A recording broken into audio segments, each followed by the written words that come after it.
Hello दोस्तों, नमस्कार। स्वागत है आप सभी का एक बार फिर से अपने यूट्यूब चैनल ज्ञान सागर कोचिंग इंस्टीट्यूट में।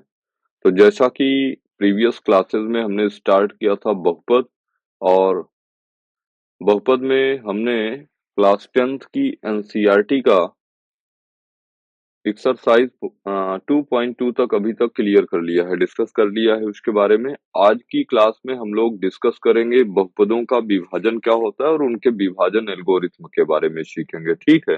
हालांकि ये आपका एडिशनल चैप्टर है। अभी 2024-25 के एग्जाम में ये आपके एग्जाम से क्या है, सिलेबस से बाहर है, लेकिन फिर भी चीजों को जानने के लिए हम देख लेते हैं। तो स्टार्ट करते हैं आज की क्लास को, जिसका थीम होगा आपका बहुपदों का विभाजन एल्गोरिथ्म। ठीक है, तो समझते हैं बहुपदों का विभाजन एल्गोरिथ्म क्या होता है। मान लेते हैं कि आपके पास कोई एक बहुपद p ऑफ x है, ठीक है, जिसको आप g ऑफ x से डिवाइड करते हैं। कहने का मतलब आपके पास एक बहुपद p ऑफ x है और g ऑफ x से डिवाइड करने पर आपको कोई अन्य दो बहुपद Q ऑफ x तथा R ऑफ x प्राप्त होता है। मतलब समझिए, मतलब ये है कि जैसे आपके पास एक बहुपद P ऑफ x है और उसको आप क्या करते हैं, G ऑफ x से डिवाइड करते हैं, तो भागफल आपका एक बहुपद Q ऑफ x तथा शेषफल आपका R ऑफ x प्राप्त होता है। तो बहुपद का विभाजन एल्गोरिथ्म कहता है कि जो P ऑफ x होगा वो आपका Q of x multiplied by G of x plus R of x के बराबर होगा। यही बात आपको बतानी है। यहाँ पर कंडीशन क्या होना चाहिए, यहाँ पर एक कंडीशन ये होनी चाहिए कि G ऑफ x की वैल्यू 0 के बराबर नहीं होनी चाहिए, ठीक है। तो यही आपका कहलाता है बहुपदों का विभाजन एल्गोरिथ्म। क्या कहलाता है? बहुपदों का विभाजन एल्गोरिथ्म। चलते हैं, देखते हैं कि किस तरीके के प्रश्न बनते हैं और उनको कैसे हम लोग अ, हल करेंगे, ठीक है। तो ध्यान दीजिए, आपका उदाहरण नंबर 6 है और उदाहरण नंबर 6 कह क्या रहा है कि 2x² प्लस 3x प्लस 1 को x प्लस 2 से भाग दीजिए, ठीक है। तो किसी भी बहुपद में हम भाग कैसे करते हैं, आज की क्लास में यही चीजें अपने को सीखनी है। तो यहाँ पर ध्यान दीजिए, एक बहुपद आपको दिया गया है 2x² प्लस 3x प्लस 1, ठीक है। और इसमें हमको डिवाइड करना है किससे? x प्लस 2 से। तो देखिए, डिवाइड करने के लिए अभी आप क्या करेंगे, सबसे पहले ध्यान दीजिए, ये आपका कहलाता है ये एरिया। मैं थोड़ा सा एक्सप्लेन कर देता हूँ। ये आपका कहलाता है भाज्य। क्या कहलाता है? भाज्य। मतलब भाज्य वह बहुपद होता है जिसमें आप भाग करते हैं, और ये आपका कहलाता है क्या? भाजक, ठीक है। ये एरिया आपका कहलाएगा भागफल, और आफ्टर दैट जो भी बचेगा वो आपका कहलाएगा रिमाइंडर, जिसको आप बोलते हैं शेषफल। कोई दिक्कत नहीं। तो ध्यान दीजिए, जब भी आप भाग करेंगे सबसे पहला काम होगा कि आपको भाज्य और भाजक पता हो, ठीक है। तो उस कंडीशन में मैं देखूंगा कि भाज्य का पहला टर्म क्या है, तो आप कहेंगे भाज्य का पहला टर्म क्या है? 2x² एज इट इज लिख लूंगा रफ में, 2x²। और यहाँ पर अगर देखूं भाजक का पहला टर्म क्या है, तो आप कहेंगे यक्ष है। और इन्हीं को सिंपल तरीके से आपको क्या करना है, सिंप्लीफाई कर लेना है, डिवाइड कर देना है। तो ध्यान दीजिए, अगर यक्स स्क्वायर में मैं यक्स से डिवाइड करूंगा तो एक यक्स कैंसिल हो जाएगा, कितनी बार भाग जाएगा आपका? 2x बार। इसी को आपको भागफल में लिख लेना है 2x, ठीक है। अभी इस 2x को उठाएंगे और भाजक के दोनों टर्म में गुणा लगाऊंगा, तो 2x का गुणा जब x में करूंगा कितना, तो आप कहेंगे 2x²। और 2x का गुणा जब +2 में करेंगे तो कितना हो जाएगा? 4x, ठीक है। और फिर इसको आपस में घटा देंगे। तो ध्यान दीजिए, 2x² का भाग 2x² में जब 2x² को घटाऊंगा तो कैंसिल आउट हो जाएगा, और -4x plus 3x opposite sign हमेशा घट जाएगा, तो 4 में से 3 घटा 1 और ध्यान दीजिए 4 का साइन बड़ा है इसलिए माइनस लगा लूँगा। तो यहाँ तक तो हमने सिंप्लीफाई कर लिया है, नेक्स्ट डिजिट जो +1 है उसको एज़ इट इज़ उतार लूँगा, ठीक है। चलिए, अभी ध्यान दीजिए ये आपका बन गया है क्या? ये आपका बन गया है भाज्य और भाजक आपका एज़ इट इज़ सेम है। तो भाज्य का पहला टर्म यहाँ पर आप देखेंगे तो भाज्य का पहला टर्म क्या है? आप कहेंगे -x है और भाजक का पहला टर्म क्या है? यक्ष है। सिंप्लीफाई करेंगे 1 बार जाएगा, यानी यहाँ पर बचा कितना? -1। अभी -1 का गुणा यक्ष में करेंगे कितना? तो आप कहेंगे -x और -1 का गुणा +2 में करेंगे तो कितना हो गया? -2। घटाते समय चिन्ह क्या होगा? चेंज होगा, माइनस था प्लस हो गया और माइनस था प्लस हो गया। -x plus x cancel out होगा और 2 1 3 सेम साइन है, जुड़ जाएगा। तो अगर आपसे पूछे कि भागफल इसका क्या है? तो आप कहेंगे भागफल जो है वो आपका बचेगा 2x माइनस 1 और शेषफल की बात करें तो शेषफल होगा कितना? 3। अच्छा, एक चीज और भी ध्यान दीजिए कि अगर अगर कोई एक बहुपद है p ऑफ x, ठीक है, और आप g ऑफ x से डिवाइड कर रहे हैं, ठीक है, जहां g of x does not is equals to क्या होना चाहिए? 0 होना चाहिए। अगर इस कंडीशन में अगर इस कंडीशन में आपको r of x is equals to 0 प्राप्त होता है, तो आप कहेंगे कि जो g ऑफ x होगा वो बहुपद p ऑफ x का एक गुणनखंड होगा। क्या होगा? एक गुणनखंड होगा, ठीक है। तो यहाँ पर अगर मैं बात करूं कि क्या x प्लस 2 बहुपद 2x square plus 3x plus 1 का गुणनखंड है? तो आप कहेंगे बिल्कुल नहीं है, क्योंकि ध्यान दीजिए यहाँ पर जो रिमाइंडर आया है आना चाहिए था गुणनखंड की स्थिति में 0। यहाँ पर कितना आया है? 3। फिलहाल हम लोग सीख क्या रहे हैं कि बहुपद 2x square plus 3x plus 1 को x प्लस 2 से भाग देना था केवल, ठीक है। चलते हैं आगे, एग्जाम्पल नंबर 7 लेते हैं। एग्जाम्पल नंबर 7 कह रहा है कि एक बहुपद है 3x cube plus x square plus 2x plus 5 को 1 plus 2x plus x square से भाग दीजिए, ठीक है। चलिए, तो यहाँ पर अगर हम बात करें p ऑफ x, तो p ऑफ x की वैल्यू कितना है? तो आप कहेंगे 3x cube plus x square plus 2x plus 5। और अगर हम g ऑफ x की बात करें तो g ऑफ x आपका दिया है 1 plus 2x plus x square. ध्यान दीजिए ये अपने क्या है जनरल टर्म में नहीं लिखा है। सबसे पहले क्या करता हूँ, इसको इस g ऑफ x को ना इसके व्यापक रूप में लिख देता हूँ, ठीक है। तो व्यापक रूप क्या होता है? मैंने आपको बताया था कि घातों के घटते हुए क्रम पे आप लिख दीजिए। तो सबसे पहले सबसे बड़ी घात एक्स स्क्वायर, फिर उससे छोटी घात 2x और फिर 1, ठीक है। अभी क्या करना है? g ऑफ x से p ऑफ x में भाग देना है, ठीक है। तो p ऑफ x आपका है क्या? आप कहेंगे 3x cube plus x square plus 2x plus 5। भाग करिए। तो यहाँ पर जब आप भाग करेंगे तो आपके पास बचेगा एक्स स्क्वायर प्लस 2x और प्लस 1। तो ध्यान दीजिए बिल्कुल सेम पैटर्न चलना है। जो भाज्य है उसका पहला टर्म लिखेंगे तो भाज्य का पहला टर्म कितना? 3x क्यूब और भाजक का पहला टर्म कितना है? X square. भाग करेंगे एक्स इस क्यूब में एक्स स्क्वायर से भाग करेंगे, एक एक्स बचेगा। ओवरऑल आपके पास बचा कितना? 3x। तो यहाँ पर 3x आप लिख देंगे। अब 3x को उठाऊंगा और इन सारे टर्म्स में गुणा लगाऊंगा। तो 3x का गुणा एक्स स्क्वायर में तो आप कहेंगे 3x क्यूब। कोई दिक्कत? 3x का गुणा 2x में करूंगा तो 3 दूनी 6x स्क्वायर।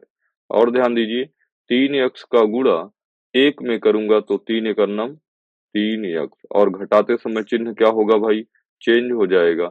ये प्लस था माइनस हो गया, ये प्लस था माइनस हो गया, ये प्लस था माइनस हो गया। अभी समझिए 3x क्यूब में आपका 3x क्यूब कैंसिल आउट होगा। तो -6x² plus x² opposite sign घट जाएगा, 6 में से 1 घटेगा कितना 5x²। अगर मैं पूछूं साइन क्या होगा तो आप कहेंगे चूंकि 6 का साइन माइनस बड़ा है इसलिए जो रिजल्ट का साइन होगा वो भी क्या होगा माइनस होगा। यहाँ पर देखिए -3x प्लस 2x तो आप कहेंगे -x अपोजिट साइन क्या होगा कैंसिल होगा, 3 में से 2 घटेगा 1 और बाकी जो बचा टर्म है उसको आप एज इट इज उतार लीजिए, कितना हो जाएगा +5। चलिए अभी क्या करूंगा, ये आपका बन गया है भाज्य और भाज्य का पहला टर्म आपका है -5x² और भाजक का पहला टर्म है कितना x²। जब सिंप्लीफाई करेंगे तो -5 बार जाएगा, -5 को आपका भागफल में लिखता हूँ और -5 का जब गुणा लगाऊंगा किसमें x² में, तो -5 का गुणा जब x² में लगाएंगे तो -5x² -5 दूनी 10x, ठीक है, और -5 एकन्नम 5, ठीक है। चलिए अभी घटाते समय चिन्ह क्या होगा, चेंज होगा, माइनस है प्लस हो जाएगा, माइनस है plus, minus plus, 5x² positive और 5x² निगेटिव कैंसिल आउट होगा। 10x में 1x घटेगा तो आप कहेंगे 9x और यहाँ पर ध्यान दीजिएगा +5 कितना +10 और अभी ध्यान दीजिए कि अब जो यही आपका रिमाइंडर बच जाएगा, यही आपका शेषफल होगा। आप कहेंगे और आगे भाग क्यों नहीं जाएगा? तो ध्यान दीजिए जो आपका भाजक है उसकी घात 2 है और जो आपका भाज्य है उसकी घात क्या है 1 है, तो इसके आगे आप भाग अब नहीं कर पाएंगे, ठीक है। तो बस यही आपका आंसर हो जाएगा, यही इसका भाग हो जाएगा, ठीक है। अगर हम भागफल की बात करें तो आप कहेंगे भागफल कितना आया है 3x माइनस 5 आया है। भाज्य जानते ही हैं आप और भाजक आप जानते हैं। चलिए नेक्स्ट उदाहरण नंबर 8 पर चलते हैं। उदाहरण नंबर 8 क्या कह रहा है ध्यान दीजिए, कह रहा है 3x² minus x cube minus 3x plus 5 को x-1 माइनस x² से भाग दीजिए और विभाजन एल्गोरिथ्म की सत्यता की जांच भी कीजिए, ठीक है। तो यहाँ पर ध्यान दीजिएगा आपके पास बहुपद दिया गया है 3x² minus x cube minus 3x minus कितना 3x प्लस 5। सबसे पहले आप इसको क्या करेंगे, घातों के घटते हुए क्रम में अरेंज करूंगा तो सबसे पहले सबसे बड़ी घात तो आप कहेंगे -x³ फिर +3x² चिन्हों का ध्यान दीजिएगा, ठीक है, 3x² माइनस 3x प्लस 5 और आपको g ऑफ x दिया गया है, g of x is equals to x -1 minus x²। इसको भी आप व्यापक रूप में लिख दीजिए तो हो जाएगा -x² प्लस x -1, ठीक है। अभी हमको क्या करना है, भाग करना है, तो चलते हैं भाग कर लेते हैं। आपका p ऑफ x कितना है -x³ plus 3x² minus 3x plus 5, ठीक है, और डिवाइड करना है किससे g ऑफ x से और g ऑफ x आपका है कितना, तो g ऑफ x है -x² प्लस x और -1। अभी ध्यान दीजिए जो आपका भाज्य है, भाज्य का पहला टर्म कितना, तो आप कहेंगे माइनस का x³ और भाजक का पहला टर्म कितना है माइनस का x², माइनस से माइनस कैंसिल आउट और x² से जब x³ में डिवाइड करूंगा तो भागफल कितनी बार जाएगा x बार। तो यहाँ पर क्या करते हैं ध्यान दीजिएगा, x बार जाएगा, x को उठाऊंगा -x² में गुणा किया तो -x³ x का प्लस x में गुणा प्लस x² और x का गुणा -1 में -x और घटाते समय चिन्ह क्या होता है बताइए, घटाते समय चिन्ह चेंज होगा, ये माइनस था प्लस हो जाएगा, ये प्लस था माइनस हो जाएगा, ये माइनस था प्लस हो जाएगा। कोई जल्दीबाजी नहीं करना है आपको, बस सिंपल तरीके से जो स्टेप्स हैं उन स्टेप्स को फॉलो करना है और आपका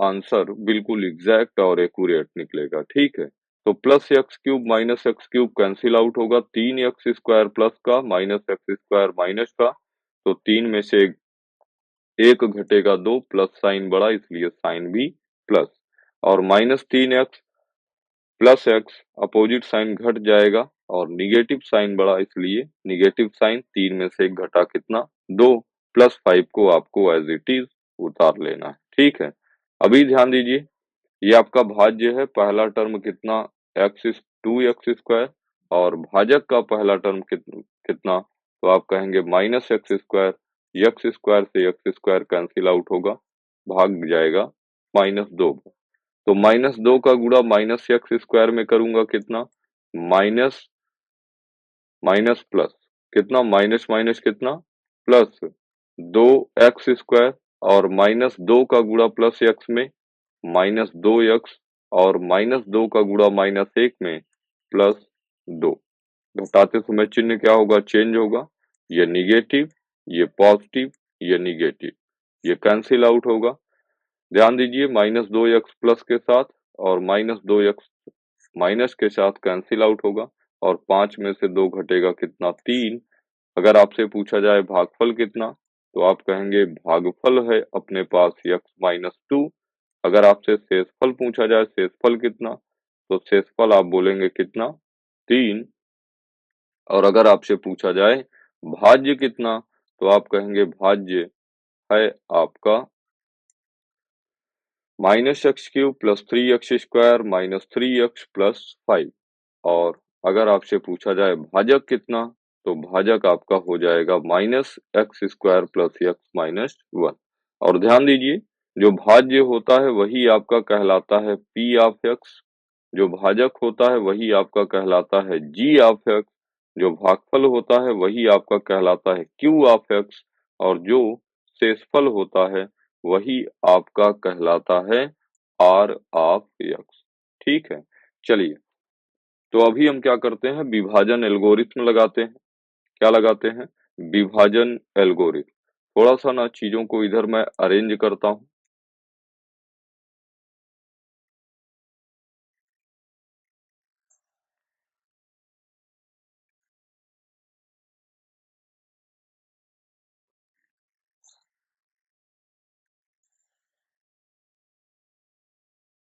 चलिए, तो विभाजन एल्गोरिथ्म क्या कहता है? आप कहेंगे विभाजन एल्गोरिथ्म। अभी अभी मैंने आपको बताया है कि विभाजन एल्गोरिथ्म जो होता है वो कहता है कि P ऑफ x जो होगा वो G of x multiplied by Q of x plus R of x के बराबर होता है। बस कंडीशन ये है कि G ऑफ x कभी भी आपका 0 के बराबर नहीं होना चाहिए। ठीक है, तो यहाँ पर ध्यान दीजिए, अगर मैं लिखूं P of x is equals to G of x की वैल्यू, तो G ऑफ x की वैल्यू है माइनस का x² प्लस x माइनस 1, और Q ऑफ x की वैल्यू की बात करूं तो Q ऑफ x है कितना x माइनस 2 और प्लस R ऑफ x 3। चलिए, अभी देखिए इन दोनों टर्म्स में आपस में गुणा हो रहा है, यक्स को उठाऊंगा माइनस x² में गुणा करूंगा तो आप कहेंगे माइनस x³ यक्स का गुणा प्लस यक्स में प्लस x² और यक्स का गुणा -1 में तो माइनस यक्स। इसी तरीके से -2 को उठाइए और इन तीनों टर्म्स में गुणा लगाइए, -2 का गुणा -x² में प्लस 2x² -2 का गुणा प्लस x में -2x और -2 का गुणा -1 में प्लस 2 और आपका +3 ऑलरेडी दिया गया है। ठीक है, अभी क्या करते हैं, जो लाइक टर्म्स हैं उनको एक साथ और जो अनलाइक टर्म्स हैं उनको एक साथ लिख लेते हैं। ठीक है, तो ये हो जाएगा -x³ और ध्यान दीजिए x² और 2x² ये सजातीय पद हैं, जुड़ जाएंगे। 2x² में एक x² जुड़ेगा कितना, तो आप कहेंगे 3x² और ध्यान दीजिए -2x और -x तो आप कहेंगे -3x, और यहाँ पर भी अगर आप ध्यान दें तो 2 और +3 कितना 5। तो देखिए क्या ये आपका p ऑफ x के बराबर है क्या? तो आप कहेंगे तो जो p ऑफ x था आपका -x³ था प्लस 3x² था माइनस 3x था प्लस 5, बिल्कुल सेम आता है। इसलिए आप कह सकते हैं कि जो p ऑफ x होगा वो g of x multiplied by q of x plus r of x के बराबर होता है। यही आपको वेरीफाई करना था और आपने करके दिखाया। चलते हैं एग्जाम्पल नंबर 9 की ओर और उम्मीद करते हैं कि क्लासेस आपको पसंद आ रही होंगी। और अगर क्लासेस पसंद आ रही हैं तो भाई क्लास को लाइक करना और दोस्तों के साथ शेयर करना मत भूलिएगा। और अगर अभी तक आपने चैनल को सब्सक्राइब नहीं किया है तो प्लीज ज्ञान सागर कोचिंग इंस्टीट्यूट को सब्सक्राइब अवश्य कर लें। ठीक है, चलते हैं एग्जाम्पल नंबर 9 पर। और एग्जाम्पल नंबर 9 की बात करें तो कह रहा है कि एक बहुपद है 2x की power 4 minus 3x² plus 6x minus 2 के सभी शून्य ज्ञात कीजिए। क्या ज्ञात करना है? सभी शून्य ज्ञात करना है। यदि आपको इसके दो शून्यक √2 और -√2 ज्ञात हैं तो। ठीक है, चलते हैं। देखिए इन तरीकों के सवालों को हम भाग विधि से कैसे लगा सकते हैं। और आपसे मैं ना कुछ छोटी सी बात पूछता हूँ जो मैं आपको पढ़ाया हूँ। अगर मैं आपसे पूछूं शून्यक क्या है तो आप कहेंगे शून्यक चर का वह मान है, चर का वह मान जिस पर p ऑफ x की वैल्यू क्या होती है? 0 प्राप्त होती है। बोलिए, यही तो सिखाया गया है। शून्यक क्या है? चर की वह वैल्यू होती है जिस पर p ऑफ x की वैल्यू क्या मिलती है? 0 मिलती है। ठीक है, तो यहाँ पर ध्यान दीजिएगा, आपको बहुपद दिया गया है p of x is equals to 2x की power 4 minus 3x³ minus 3x² और प्लस 6x माइनस 2। ठीक है, के के शून्यक √2 तथा -√2 है। ठीक है, √2 तथा -√2 है। अतः हम कह सकते हैं कि जो यक्स होगा वो बराबर होगा √2 के तथा x इज इक्वल्स टू -√2। ठीक है, और यहाँ से हम कह सकते हैं कि यक्स -√2 बराबर 0 तथा यक्स प्लस √2 बराबर क्या होगा? 0। किया क्या है समझिएगा, -√2 का हमने क्या किया है? साइड चेंज किया है। ठीक है, -√2 का हमने क्या किया है? +√2 का साइड चेंज -√2 और -√2 का साइड चेंज +√2। अतः हम कह सकते हैं, अतः यक्स -√2 तथा यक्स +√2 p ऑफ x के गुणनखंड गुणनखंड होंगे। ठीक है, गुणनखंड होंगे इसका मतलब क्या है मेरे भाई? इसका मतलब है कि जब x -√2 से आप बहुपद में भाग करेंगे तो रिमाइंडर आपका r ऑफ x 0 प्राप्त होगा। और जब आप x प्लस √2 से p ऑफ x में डिवाइड करेंगे तब भी रिमाइंडर आपका 0 प्राप्त होगा। ठीक है, अब यहाँ पे समझिए। अच्छा, एक चीज ऐसे भी समझिए कि गुणनखंड क्या होता है। जैसे मान लेता हूँ कि एक संख्या 12 है। ठीक है, ये संख्या 12 जिस जिन जिन नंबर से डिवाइड करने पर रिमाइंडर 0 देगी, प्रत्येक नंबर इस संख्या का क्या होगा? फैक्टर होगा। जैसे हम व्यवहारिक बात कर लें कि अगर 12 की मैं बात करूं तो प्रत्येक संख्या आप जानते हैं कि 1 से और स्वयं से डिविजिबल होती है। बोलिए हाँ कि नहीं? और ऐसी संख्या जो केवल और केवल 1 से और स्वयं से डिविजिबल हो, ऐसी नंबर्स को आप प्राइम नंबर्स यानी अभाज्य संख्या बोलते थे। बोलिए हाँ कि नहीं? लेकिन ध्यान दीजिए, 12 जो है ना, 1 और 12 के अतिरिक्त आप कहेंगे 2 से भी कटेगा, 3 से भी 4 बार में कैंसिल आउट हो जाएगा, 4 से 3 बार में कैंसिल आउट हो जाएगा और 6 से 2 बार में कैंसिल आउट हो जाएगा। तो आप जानते हैं कि ऐसे नंबर जिनके मोर देन 2 फैक्टर्स हों, मोर देन 2 फैक्टर्स हों यानी 2 से ज़्यादा गुणनखंड हों, ऐसी संख्याएँ आपकी क्या कहलाती हैं? तो आप कहेंगे भाज्य संख्याएँ कहलाती हैं, कंपोजिट नंबर्स कहलाते हैं। ठीक है? समझिएगा। आगे का अगर मैं कॉन्सेप्ट आपको बताऊं, जैसे ध्यान दीजिए 12 का गुणनखंड 2 है और 3 है। आप कहेंगे बिल्कुल सही है। तो ध्यान दीजिएगा 2 और 3 का गुणनफल भी 12 का गुणनखंड अवश्य होगा, यानी 2 गुना 3 बराबर 6। आप देखिए एज इट इज 12 का गुणनखंड होगा। वैसे ही देखिए इस कॉन्सेप्ट को मैं लगाऊंगा कैसे? चूंकि यक्स माइनस रूट 2 और x plus root 2 P of x के गुणनखंड हैं, इसलिए इनका गुणनफल भी पी ऑफ एक्स का गुणनखंड होगा। इसलिए हम कह सकते हैं कि x minus root 2 into x plus root 2 भी पी ऑफ यक्स का गुणनखंड गुणनखंड अवश्य होगा। गुणनखंड अवश्य होगा। अब हमारा काम क्या होगा कि हम यहाँ पर अतः हम कह सकते हैं कि G of x is equals to x minus root 2 into x plus root 2। चलिए कैलकुलेट कर लीजिए। अगर इस टर्म को मैं कहूँ ए है तो ये भी कितना होगा? ए होगा।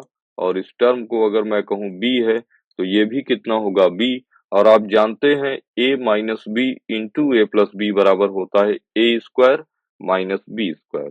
तो ए स्क्वायर की जगह यक्स स्क्वायर और माइनस बी स्क्वायर की जगह रूट 2 का स्क्वायर कितना? 2। जानते हैं रूट का स्क्वायर जब भी करेंगे तो रूट क्या होगा? कैंसिल हो जाएगा। तो यक्स स्क्वायर माइनस 2 हो गया। ठीक है? तो इस कॉन्सेप्ट को अभी मैं मिटा देता हूँ। उम्मीद करता हूँ कि आपको बेहतर तरीके से समझ में आया होगा। आपके दिमाग पे एक सेंस बनी होगी कि क्या क्या होता है प्राइम नंबर और क्या होता है कंपोजिट नंबर। ठीक है? तो इसको अभी के लिए कर देता हूँ डिलीट। चलिए, तो यहाँ पर क्या हो गया? आपको जी ऑफ एक्स पता चल गया। तो यहाँ पर लिखेंगे, अभी मैं क्या करूँगा कि पी ऑफ एक्स में जी ऑफ एक्स से सिंपल तरीके से डिवाइड कर दूंगा। ठीक है? तो समझिए, तो पी ऑफ एक्स आपका है 2x की power 4 minus 3x cube plus 3x square plus 6x minus 2। ठीक है? और डिवाइड करेंगे किससे? डिवाइड करेंगे हम x स्क्वायर माइनस 2 से। x स्क्वायर माइनस 2 से। तो अगर मैं आपसे पूछूं कि इसका पहला टर्म कितना है भाज्य भाज्य का, तो आप कहेंगे 2x की पावर 4। और डिवाइड किससे करना है? x स्क्वायर के पहले टर्म से। ये कैंसिल आउट हो जाएगा x स्क्वायर बार, यानी ओवरऑल जो भाग जाएगा वो कितनी बार जाएगा? 2x square bar. अभी 2x स्क्वायर का गुणा जब x स्क्वायर में करेंगे तो कितना हो जाएगा? आप कहेंगे 2x की पावर 4। और ध्यान दीजिए माइनस 2 का गुणा जब 2 में करूंगा तो 2 दूनी 4 एक्स स्क्वायर। लेकिन ध्यान दीजिएगा यहाँ पर आपको नहीं लिखना है क्योंकि ये जगह यक्स क्यूब का है, तो आप यक्स स्क्वायर की जगह लिख दीजिए माइनस 4 एक्स स्क्वायर। कोई दिक्कत? घटाते समय चिन्ह चेंज होगा, ये माइनस और ये प्लस कैंसिल आउट होगा। यहाँ पर आपके पास बचेगा माइनस 3x क्यूब और ध्यान दीजिए 4 3 7 प्लस 7x स्क्वायर। बाकी जो बचे टर्म्स हैं उनको आप एज इट इज उतार लीजिए प्लस 6x माइनस 2। अभी अगर इसका पहला टर्म बात करें तो इसका पहला टर्म है 3x क्यूब और डिवाइड करना है x स्क्वायर से। तो भाग जाएगा कितनी बार? 3x बार। 3x बार मतलब माइनस 3x बार। माइनस 3x का गुणा x स्क्वायर में तो आप कहेंगे माइनस 3x क्यूब और माइनस 3x का गुणा माइनस 2 में तो 3 दूनी 6x। कितना? 6x। और ध्यान दीजिएगा माइनस माइनस कितना होगा? प्लस होगा। Plus 6x minus minus plus और घटाते समय चिन्ह क्या होगा? फिर से चेंज होगा। तो निगेटिव है पॉजिटिव, पॉजिटिव है निगेटिव। ये बात कैंसिल आउट हो जाएगी और ये भी आपका क्या होगा, कैंसिल आउट हो जाएगा। तो यहाँ पर आपके पास बचा कितना, 7x² माइनस 2, 7x² माइनस 2। अगर हम बात करें यहाँ पर इसका पहला टर्म, तो आप कहेंगे पहला टर्म है 7x² और इसके पहले टर्म की बात करूं तो x² और जब डिवाइड लगाएंगे तो कितना हो जाएगा, +7 बार जाएगा, कितना, +7। यहाँ पर ध्यान दीजिएगा, रिमाइंडर आना चाहिए था 0, लेकिन अपना रिमाइंडर यहाँ पर 0 नहीं मिल रहा है ना, तो इसका मतलब है कि कहीं न कहीं हमने क्या किया है, गलत कर दिया है। एक बार चेक कर लेते हैं। तो यहाँ पर भाग गया था कितना बार, 2x² बार, 2x² का गुणा 2x² में करेंगे तो 2x की घात 4, बिल्कुल, और 2x² का गुणा -2 में तो -4x², कोई दिक्कत नहीं थी, ठीक है। 2x² से 2x² आपका कैंसिल आउट होगा, ठीक है, कुछ नहीं बचा था। और यहाँ -3x³ और यहाँ 3, 4, 7x² plus 6x minus 2 as it is था, कोई दिक्कत की बात नहीं थी। चलिए आगे देख लेते हैं। इसके बाद भाग गया था आपका कितना, 3x³ में हमने डिवाइड किया x² से -3x बार, तो -3x का गुणा x² में -3x³ और -3x का गुणा -2 में +6x, कोई दिक्कत की बात नहीं थी, ठीक है, 6x के स्थान पे लिखा हूँ। ये बात हो गई कैंसिल आउट, ठीक है। तो ध्यान दीजिए, यहाँ पर अगर हम बात करें तो -3x² था और बाई मिस्टेक हमने यहाँ पर +3x² लिख लिया। यही कारण है कि सवाल अपनी हल्की सी अलग डायरेक्शन पे चल रही है, ठीक है। तो चिन्हों का आपको ध्यान देना है। यहाँ पर है भाई, देखिए सवाल में -3x² तो -3x² कर दीजिए इसको, ठीक है। तो ध्यान दीजिए, -3x² प्लस 4x² अभी जो आपका बन रहा था -7, वो अभी बचेगा कितना, देखिए 4 में से 3 घटेगा, 1x²।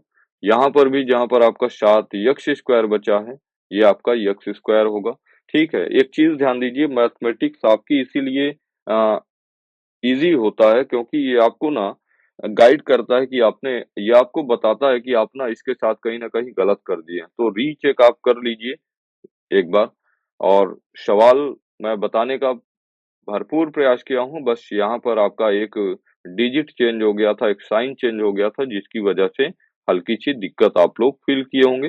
हालाँकि अब वो सुधारा जा चुका है और गलतियाँ आप करिए, खूब करिए, क्योंकि इन्हीं गलतियों से ना आपको मैच्योर होना है, ठीक है? इंसान हैं, गलती करेंगे। चलिए, यहाँ पर ध्यान दीजिएगा, यहाँ पर आपके पास बचा कितना, x² माइनस 2। तो अभी अगर मैं कहूँ कि इसका पहला टर्म तो आप कहेंगे x² और मैं कहूँ भाजक का पहला टर्म तो आप कहेंगे x²। तो x² से x² कैंसिल आउट होगा एक बार में, तो जहाँ पर +7 था, वहाँ पर अभी आपका भाग जाएगा कितनी बार में, एक बार में। और एक का गुणा करेंगे तो सेम x² माइनस 2 बचेगा। घटाते समय चिन्ह आपका चेंज होगा, ये माइनस, ये प्लस, ये कैंसिल आउट होगा, रिमाइंडर बचा कितना, 0। आगे समझिए, अभी चूंकि हम जानते हैं विभाजन एल्गोरिथ्म, क्या जानते हैं, विभाजन एल्गोरिथ्म से, एल्गोरिथ्म से क्या जानते हैं विभाजन एल्गोरिथ्म, कहता है कि P ऑफ x की जो वैल्यू होगी वो G of x multiplied by Q of x plus R of x के बराबर होती है। तो P ऑफ x का मान तो आपको पता है, तो P of x is equal to, ध्यान दीजिए, जो G ऑफ x है आपका वो है कितना, x² माइनस 2, कितना है बताइए, x² माइनस 2, और Q ऑफ x का मान अभी अभी आपने निकाला है 2x² plus -3x plus 1, 2x² 2x² minus 3x plus 1, ठीक है, और r ऑफ x आपका 0 मिला ही है, ठीक है। तो हमको क्या करना है, p ऑफ x के अन्य दो शून्यक निकालने थे, क्योंकि चतुर्थ घात समीकरण था और हम ये बात जानते हैं कि किसी भी समीकरण की जितनी मैक्सिमम पावर होती है उसके उतने ही ज़ीरोज़ होते हैं, उसके उतने ही शून्यक होते हैं। तो इसका तो हमको +√2 और -√2 पता है। इसका शून्यक हमको निकालना है। तो यहाँ पर लिखेंगे 2x² माइनस 3x प्लस 1 के शून्यक के लिए और मैंने आपको बताया था कि जब भी आपको किसी बहुपद का शून्यक निकालना हो, तो बहुपद की वैल्यू को आपको रख पुट कर देना है किसके बराबर? 0 के बराबर। अभी ध्यान दीजिए 2x² माइनस 3x प्लस 1 आपका क्या बन गया है? द्विघात बहुपद और द्विघात बहुपद का गुणनखंड मैंने आपको करना सिखाया है मध्य पद को तोड़ करके कैसे कि जो द्विघात का कोफिशिएंट है उसको लिख लीजिए। आप कहेंगे द्विघात का कोफिशिएंट कितना? 2। जो कांस्टेंट वैल्यू है उसको लिख लीजिए तो कांस्टेंट वैल्यू है कितना? 1। इनका आपस में गुणा लगा दीजिए तो 2 और 1 का गुणा कितना हो जाएगा? 2। अभी 2 को ना ऐसे 2 पार्ट्स में आपको डिवाइड करना है कि गुणा करने पर 2 आए और जोड़ने पर 3 आए। आप कहेंगे बिल्कुल आसान है। ये नंबर्स हो जाएंगे 2 और 1। 2 और 1 का गुणा कितना? आप कहेंगे 2 और 2 और 1 का योग कितना? तो आप कहेंगे 3। कोई दिक्कत? यानी इनको मध्यपद को तोड़ के कैसे करेंगे? आगे समझिए 2x² minus 2 plus 1 multiplied by x plus 1 is equals to 0। ये हो जाएगा आपका 2x² माइनस 2x माइनस 1 का गुणा x में minus x plus 1 is equals to 0 और फाइनली आपके पास देखिए 4 टर्म बन गए, दो दो में कॉमन करिए तो यहाँ पर आपके पास 2x कॉमन हो जाएगा और 2x² में 2x कॉमन करेंगे तो बचेगा x माइनस 1 कॉमन करिए बचेगा x माइनस 1 बराबर 0। ध्यान दीजिए यहाँ से हमने माइनस कॉमन इसलिए किया क्योंकि इस ब्रैकेट में आपका x माइनस 1 था तो माइनस कॉमन करूंगा तो अंदर का साइन भी क्या होगा? चेंज होगा। दोनों टर्म में x माइनस 1 कॉमन है इसलिए आप लिख सकते हैं x minus 1 multiplied by 2x minus 1 बराबर 0। लिखूंगा जब x माइनस 1 बराबर 0 तो x इज इक्वल्स टू कितना? 1 और लिखूंगा जब 2x minus 1 is equals to 0 तो 2x इज इक्वल्स टू 1 और फाइनली x इज इक्वल्स टू बचेगा आपका हाफ। ठीक है। अतः हम कह सकते हैं अतः p ऑफ x के अन्य दो शून्यक अन्य दो शून्यक अन्य दो शून्यक क्या हो जाएंगे? 1 तथा 1/2 होंगे। 1/2 होंगे। उम्मीद करते हैं कि ये प्रश्न भी आपको समझ में आया होगा और सुनिए एक बात और वो बात क्या सुननी है कि आज की क्लास में आपका सेकंड चैप्टर क्लास 10th का कंप्लीट होता है बहुपद और नेक्स्ट क्लास में हम लोग जो स्टार्ट करेंगे वो द्विघात समीकरण स्टार्ट करेंगे क्वाड्रेटिक इक्वेशन और मैंने आपको बहुपद केवल इसलिए बताया ही है कि क्वाड्रेटिक इक्वेशन स्टार्ट करने में ना तो आपको कोई समस्या हो और ना मुझे उसको पढ़ाने में कोई समस्या हो क्योंकि ये दोनों चैप्टर्स आपस में लिंक हैं और पूरी मैथमेटिक्स भाई ठीक है एक दूसरे से लिंक्ड है। अगर आपको यहाँ पर चीजें समझ में आई हैं तो इस बात की गारंटी रहेगी कि आपको द्विघात बहुपद मेरे से बेहतर कोई नहीं सिखा सकता है। ठीक है तो उम्मीद करते हैं कि ओवरऑल आपको बहुपद पॉलिनोमियल्स समझ में आया होगा, आपने खूब एंजॉय किया होगा बहुपद को और आपके एग्जाम में अगर बहुपद से प्रश्न बनता है तो आप क्या करेंगे उसको आसानी से क्लियर कर लेंगे। ठीक है तो बस आज की क्लास के लिए इतना ही। कल फिर मिलेंगे क्वाड्रेटिक इक्वेशन के साथ। तब तक के लिए हंसते रहिए, मुस्कुराते रहिए और अपने एग्जाम की तैयारी को और बेहतर करते रहिए। जय हिंद, जय भारत।